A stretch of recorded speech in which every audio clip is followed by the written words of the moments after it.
This episode of AfroTech Talk is sponsored by Maarifasasa. Maarifasasa is an EdTech company that provides digital skills through reskilling and upskilling for Africa's youth.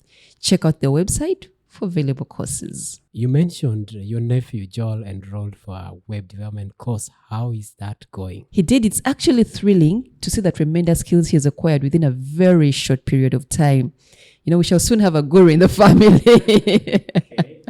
Yeah, he loves the way the courses are segmented and tailored towards his needs, He also says the content is really, really educative and the mentors are wonderful and amazing. To all our listeners, click on the link below to get amazingly special discounts on any course that you enroll for through AfroTech Talk only. Coming up next. So actually for me, I think instead of, only focusing on, creating more access to the internet by setting up free Wi-Fi hotspots and all that, right? That does not solve the problem.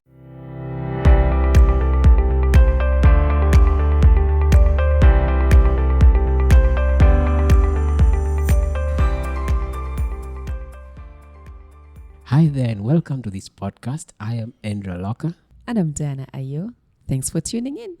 On the AfroTech Talk podcast, we speak to tech experts, individuals in the tech space, as well as young people about the latest trends and innovations in Africa to explore how tech is transforming their society. We filter our guests' profound insights into actionable guidance, empowering listeners to find inspiration and actively participate in the ongoing tech revolution. If you are new to the show or would want to recommend our podcast to your friends and family, our starter packs are a great place for you to get hooked. We understand that it can be a bit hard to get started, so for this, we have our episodes segmented into different topics that will have you started right away. Visit afrotechtalk.africa. Today, we speak to Robert Bob Okello, who is a tech enthusiast and also the CEO of Maarifasasa, with several years of experience in the digital space.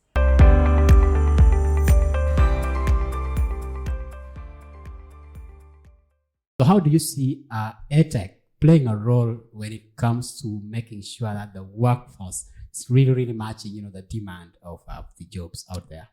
Absolutely. So first, it begins with understanding the demands of the workforce, right? A lot of jobs today, as that, World Bank report, I think an IFC report states the same sort of, paints the same picture. Most of the jobs are going to require digital skills, right? I was reading actually another report. This is, I think, the Future of Jobs report by the World Economic Forum for this year. 44% of the core skills required to perform jobs, in the next few years, 5 years, are going to change. Yeah. Okay. Now that is an alarming number. Okay. About 24% of the jobs that exist today will not exist in the next 5 years. Okay. What do those mean? It means one thing: the demand for upskilling and reskilling is going to go up. Yeah. Okay. Upskilling simply means, building on your new on what you already have on those skills, right? To be more effective, to stay relevant in the workforce. Reskilling is especially for those 24% of the jobs. Okay, those workers who are in those 24% of jobs whose jobs are not going to exist. They have to learn completely new skills. You understand? And so when you talk about upskilling and reskilling and how that is done, by virtue that, EdTech allows us to begin to do these things online, okay? Which means that in the very delivery of this content, in the very delivery of the education and training, we already have some tech education embedded into that, okay? The digital skills are naturally embedded into that. And so I think that is the best way to prepare the workforce of the 21st century who are going to be working in the digital economy. You cannot teach them in an analog way. Yeah, they have to be taught digitally, or at least digital has to be a core component of how they are trained in the first place, okay? And how they are prepared for those digital jobs. Okay, and I think there are three things to have in place here. Of course, first of all, working around the mindset of the people that we're training, of this new workforce. They have to be agile, they have to be persistent, they have to be lifelong learners. These are things that have to do with the mindset, right? And then skill sets. What are the skills? The skills have to be those that are focused on on being digitally savvy, right? How do you perform tasks in a digital way? So they have to learn those core skills, digital skills in their broadest sense, to be able to succeed. And then the last one is the tool sets, right? We have to teach them and expose them to the right set of tools to apply their skills and harness the mindset that they've developed, right? And I think EdTech, this should be the framework through which we approach EdTech in general, especially when it comes to preparing the future workforce. And this is extremely important for us in Africa. By 2030, over 1 billion of the global workforce will be coming from Africa. So the rest of the world will really be relying on the Africans, to get work done in a productive way. And so it presents an exciting opportunity for us to ensure that, we position our people to be in a position where they can tap into that opportunity by being those that are actually offering the skills, that the market will be demanding. And of course, get fair compensation for those skills. You mentioned something about Africa being the next stop in a few years, but I already see that happening. I've been seeing the trends of how the higher rates are actually happening, and Africa is becoming like, that one-stop place for every kind of skill that you are actually looking for. And I don't know what we could do about this in the future. Maybe we'll also need to renegotiate our price, but apparently we're actually cheaper to hire than to actually work with the current citizens of those current states. And then so on the job aspects of things, let's, like I said, I would cast this net wide and pull it back home. So recently, tell us about Maarifasasa virtual agency, because I see it's one of the things that is going to really play, it's going to be like a centerpiece for the continent and for the world. Tell us something about that. So at the beginning of this year at Maarifasasa, we said we want to focus on one key thing: creating digital employment opportunities for young Africans, right? And there's a two-phase approach to that. The first is, of course, ensuring that, first of all, you teach those digital skills that will then lead to employment opportunities, right? And I think when it comes to that, we have been doing a very good job. We have been very busy creating content and educational training content that are really focused on ensuring that we equip our people with those digital skills. Now, on the job side of things, that's where the virtual assistance agency comes in. Now, in the past, whenever we train people, we basically just direct them to global talent marketplaces like Fiverr and Upwork and a few, right? Now, there's not so much guarantee there that they will actually get a job, right? And we can do our best. We, help them learn the skills and be the best in their craft, help them to craft very, very amazing profiles that, increases their chances of getting gigs or short-term works, right, on these platforms. But that's all we can do. Beyond that, we are kind of helpless. We can't help much, right? And so the inspiration behind the virtual assistance agency was to begin to pilot a new model, sort of a job placement aspect of our work, where we train these people in particular skills and then work very hard on the other side, right, to actually find partners or employment partners who are willing to actually hire this talent that we have been training. Okay, now that is a much safer way to really guarantee these people that we have trained of employment opportunity. And when it comes to virtual assistants, there's a lot of virtual assistance agencies, or VA agencies in short, around the world. But I think we have a rather unique model because we can actually guarantee the quality of the VAs because we train them ourselves, right? Work with different partners to train those virtual assistants. Now, what we need to zero down on is, on the building a much larger network of partners on the employment side. Okay, that is what will perfectly match the training. So when you bring the training together and the employment component together, you have a very, I was going to say almost a panacea. It's still not perfect, but it's a very good solution in terms of guaranteeing employment. And our young people need jobs. They're ready to work. They have the skills. They have the vigor, the energy, they have the determination, they have the commitment. And so, the virtual assistance agency is to really see how do we tap into this, right? Now, we also see that, again, if you look at the trends that are happening, of course, in the world of work today, Africa has the youngest population of young people. The average age in Africa is about 19 years, right? This is why we are the future when it comes to the supply of global talent.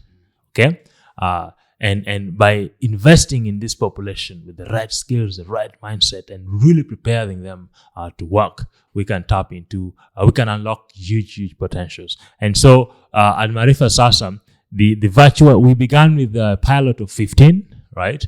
And 15 virtual assistants that we trained, and some of them are already working. The training was just about a month and a half.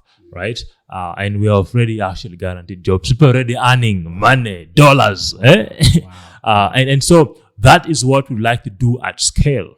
Okay, so now the focus is on increasing the number of partners that we have that can continue hiring some of this young talent, and these guys have mostly been working for companies in the US. Wow. Now, the time difference between Uganda and the US is a significant one, at least 8 hours plus, right? We are now beginning to look into Europe, where we see a very exciting opportunity. One, because there's a huge and significant overlap in terms of working hours between Uganda and most of Europe. The time difference is between 1 hour to 3 hours for the most of it. And so that presents a huge opportunity. Secondly, the cost of living is still very low for us here in Uganda and in many parts of Africa, which means for now we can still afford to offer very high quality talent at a slightly lower rate than their European counterparts, right? Which means naturally, and if they're listening, they should start coming to us to actually give them this talent. So that is the opportunity that we have right now. And for a country like Uganda, where people speak very good English for the most of it, there is no reason why we should not be tapping into this opportunity.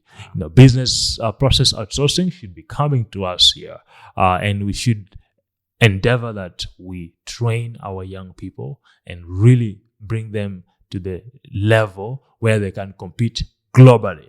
Okay, as we're already seeing, these guys are working in Lira, in Kampala, in Lagos, in Nairobi, for companies in the US, right? So this is an exciting opportunity, and it's something that we would like to, of course, encourage more people, especially companies that hire people who are listening to this podcast, to really make available more of these opportunities.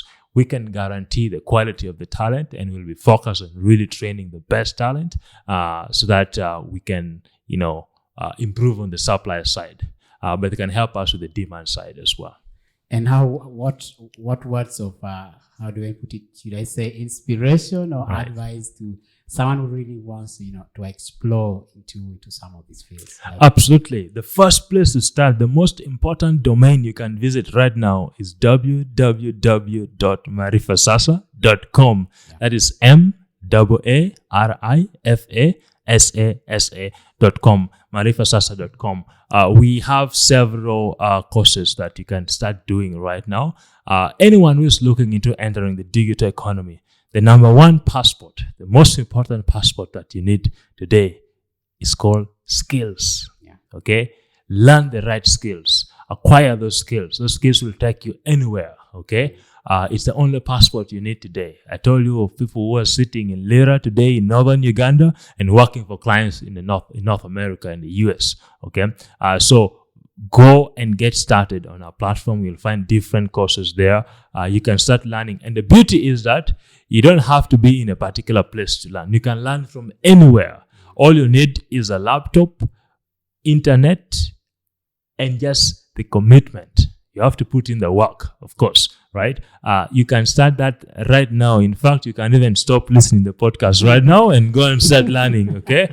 And the courses are very, very affordable. We want to make sure that financial, barriers do not be the reason why people cannot acquire the skills. So we have actually made our courses extremely affordable. If you go online, you'll see for as low as $10, that is 37,000 Uganda shillings, you can start learning.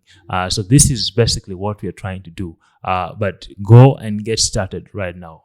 The most important thing you need is the skills. Go and learn the skills. You can even go to the University of YouTube.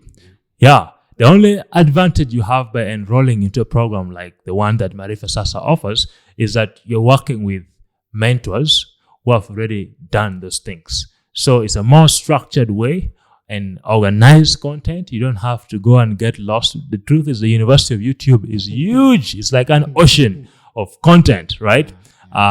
But you want someone who can tell you that, this is where the sharks are.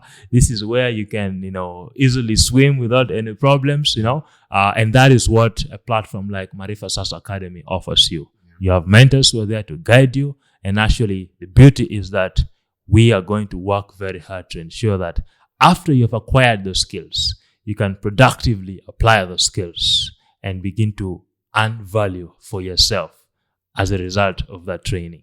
And that's really EdTech in play, from the looks of it, or 360-degree view. That's EdTech. So one of the barriers to entry that you actually mentioned was about connectivity. So currently Africa has about a little bit below 60% internet penetration. How do you see that working out in the future? Internet penetration will, of course, continue to be a barrier. But I think it's one, because we see the number of people who are getting online for the first time every year, it's increasing, which means that, the number of people who are offline is diminishing as time goes by. Now, the question is it, reducing fast enough, right? I think it's not fast enough. So we need to see more efforts on ensuring that a lot more people, of course, get online. And the biggest barrier, I think, has to do with cost, okay? But now, I have a slightly different take on, how we can lower costs of internet connectivity. Because at the end of the day, it's all about, the market forces are at, work. The laws of supply and demand still apply, right? So let's assume that a government woke up one day and said, we are going to make internet access free of charge to all our citizens. Yeah. Okay. Now we have seen this happen in some countries where internet, penetration is almost 97% because they perceive internet access as a fundamental human right, like food. Okay. But what we see in those kind of economies is that the way people use the internet is slightly different. People are actually creating a lot of value, right? And if you have more people creating value, that means they can afford to pay, okay? Yeah. If I'm using the internet for non-productive work, I'm going to struggle to sustain my access to the internet, right? Sure. Which comes down again to one thing. Before we just, open up internet access, I think we need to put a significant, if not an equal amount of effort in actually educating people on how to unlock value online, right? Now, if I go online and I'm actually making money by virtue of being online, I won't struggle with issues of internet costs and all that for the most of it, right? But if the internet is just, consuming, okay, and it's not returning, then that's going to be an issue. It's not going to be a sustainable way of accessing the internet, right? Yeah. So actually, for me, I think instead of only focusing on creating more access to the internet by setting up free Wi-Fi hotspots and all that, right? that does not solve the problem. It's a short-term intervention, which is good, but we need long-term interventions as well. And for me, a long-term intervention has to do with ensuring that even the few who are using the internet, right, they're using it to unlock massive value. Okay, so that whoever can see someone using it and say, I need to be online because I know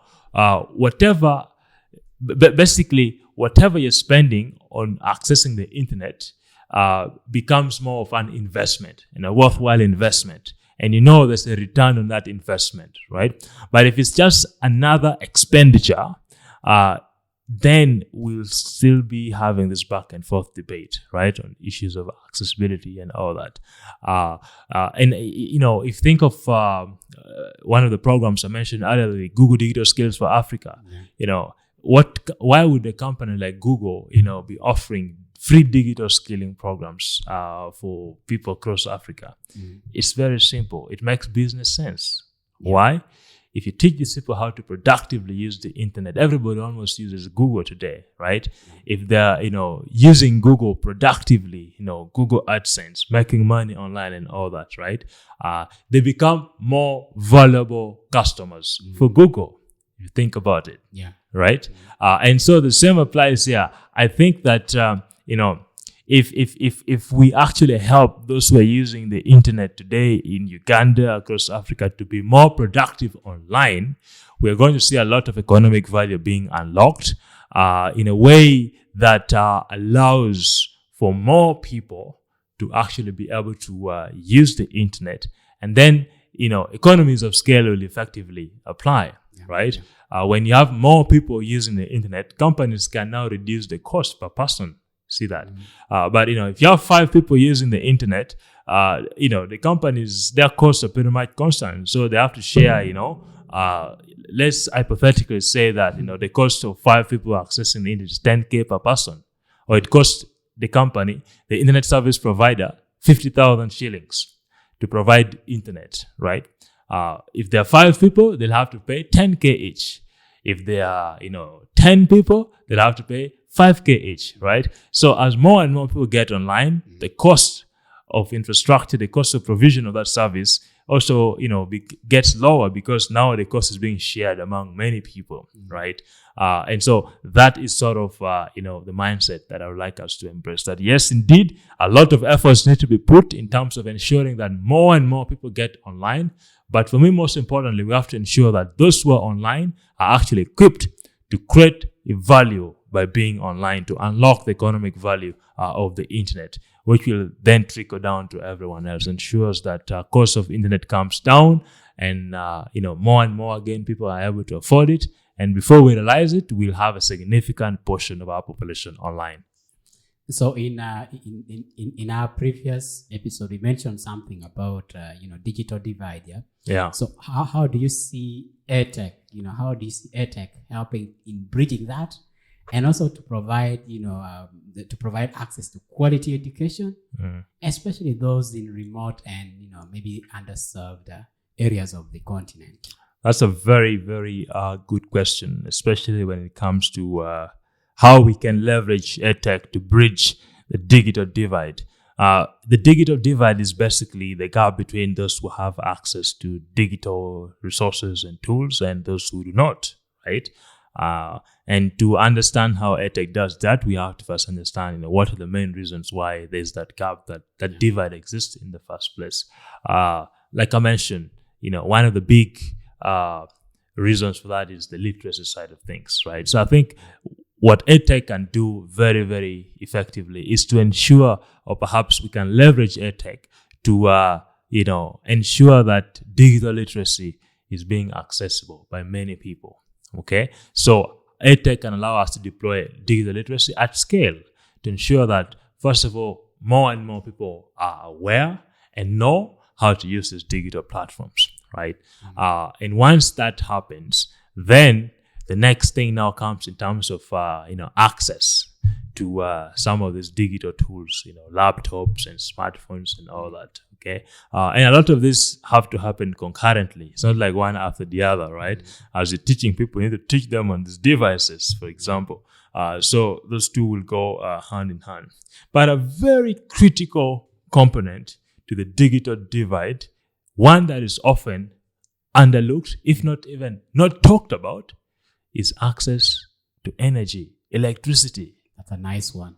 Electricity, So a lot of our population still doesn't use, electricity, And so there is, we have done this actually. We have gone to villages and taught people how to use computers online. And then once we pack our devices and go away, we know that they will never go beyond that. Why? There is no electricity in the place. Even if you give them computers, there's nowhere they're going to charge it from. There's no way for them to, ensure that there's internet connectivity because of no energy, right? So ensuring access to electricity, especially in the remote parts of our countries, is very, very essential to creating one of the most important infrastructures, or think of it like a railroad, right? The rails upon which digital literacy or digital solutions can then be built on, right?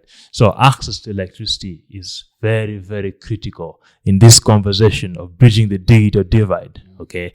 Because if they don't have electricity, don't even start talking about computers. You understand?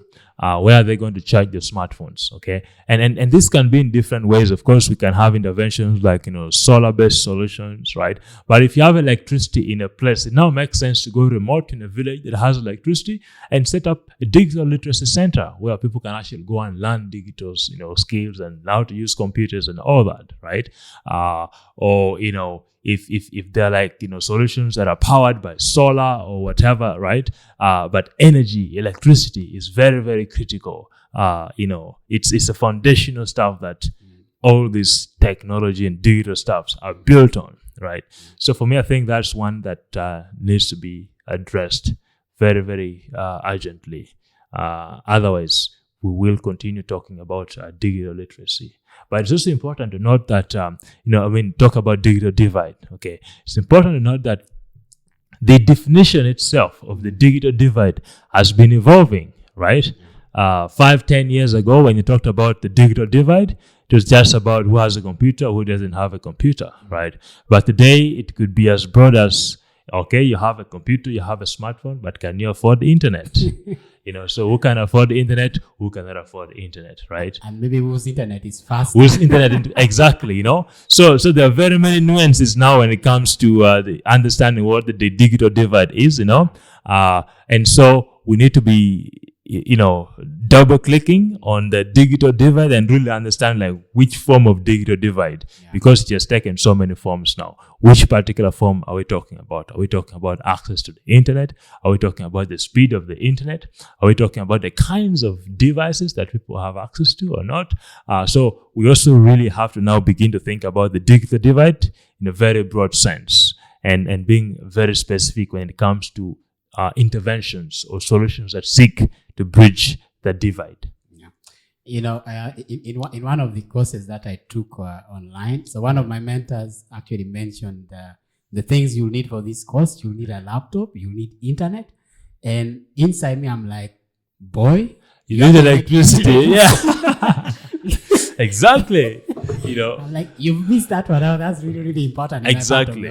It's essential. It's essential. Electricity is very, very important. Yeah. So, in your view, where do you see the continent headed, around EdTech? I think the future of EdTech in Africa is a bright one. Why? First of all, looking at some of the trends from an infrastructural point of view, we see that, a lot of companies are now busy laying, fiber optic connections in the national backbone. Fibers are increasing in terms of kilometers, not only here in Uganda, across Africa. That's a promising thing. We're seeing that the cost of internet as a result is also coming down, which is a good thing. We also see that a lot more people now can afford to have an internet-enabled device, like smartphones are becoming way, way more affordable. In fact, Africa has the fastest growth of smartphone uptake in the world. That's exciting because now these devices are very powerful, and I think EdTech solutions that really can now deploy this training content straight, perhaps design with a mobile first approach, is going to be very powerful, because it means we can reach a lot more people. We know certainly that today most people, at least across Africa, access the internet on their smartphones, okay, not on their laptops or tablets, right? And so smartphones becoming more affordable is an exciting thing, and I think it paints a very bright future for EdTech across Africa. And then the other key thing that makes me excited is in terms of the demographics across Africa. The demographic dividend when it comes to EdTech is that we have a very young population that, for the most of it, are very tech savvy, or their ability to learn is impeccable. They're learning very fast, okay? So that means that, we have a very exciting place to be, especially for those of us who are into the provision of EdTech solutions. How do we design content that is relevant to this particular category? And one of the most important things that this particular age groups are looking for is employment, digital employment opportunities. And so I think if EdTech can focus on ensuring that we can, dismantle some of the barriers to digital employment that exist today by leveraging our different EdTech solutions, we will be, unlocking a lot of value, not only for ourselves. I think we're going to be able to do well for ourselves by doing good, offering solutions that people want, building solutions that people need, okay, and that actually creates value for the end user. So for me, these are things that help me to stay very focused and paint a very exciting future for Africa in as far as EdTech is concerned. Wow, this is really, really inspiring. So how can our listeners get in touch with you? I'm very easy to find. You just have to remember one name, one handle, and that is at Mr. Okello, Mister Okello. That is Okello. At Mr. Okello, you'll find me on Twitter. You'll find me on Instagram. You might even find me on LinkedIn. But LinkedIn, you can just write my name, Robert Bob Okello. I'll be very happy to connect with you. Feel free to write me an email at Okello. That is Okello at maarifasasa.com, and I'll be very happy to connect with you. Maarifasasa is a really great supporter of Afrotech Talk, and we really encourage you to support the people who really support us. It's really going to be our pleasure. For details on how you can be a part of this, of course, we'll include the links on how you can be a part of this as well. You can also visit afrotechtalk.africa/deals, and you'll find all these great supporters of Afrotech Talk there.